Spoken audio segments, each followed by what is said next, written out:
নমস্কাৰ ফ্ৰেন্ডছ, মই পাঞ্জল প্ৰতিমে আপোনালোকক সকলোকে স্বাগতম জনাইছোঁ আছামিজ টিভিৰ অন্য এটা ভিডিঅ'লৈ। ফ্ৰেন্ডছ, আজি আপোনালোকক মোৰ ঘৰত কি ধৰণৰ ফুল আছে সেই সকলোবোৰ আপোনালোকক দেখুৱাম। গতিকে আশা কৰিছোঁ আপোনালোকে মোৰ ভিডিঅ'টো কণ্টিনিউ চাব।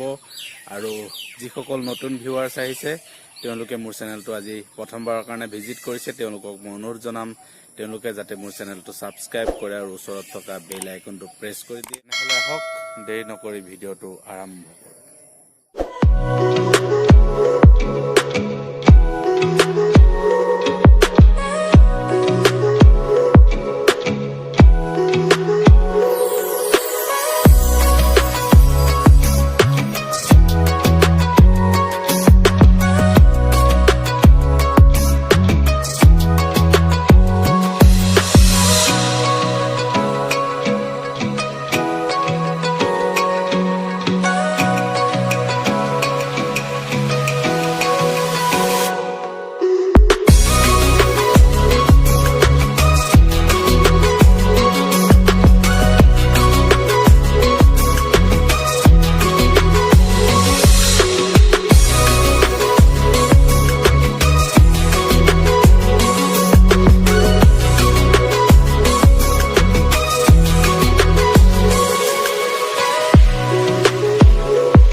ফ্ৰেণ্ডছ আশা কৰিছোঁ আপোনালোকে মোৰ ভিডিঅ'টো চাই ভাল পাইছে আৰু যদি ভাল লাগিছে তেনেহ'লে প্লিজ লাইক কমেণ্ট আৰু শ্বেয়াৰ কৰিবলৈ নাপাহৰিব।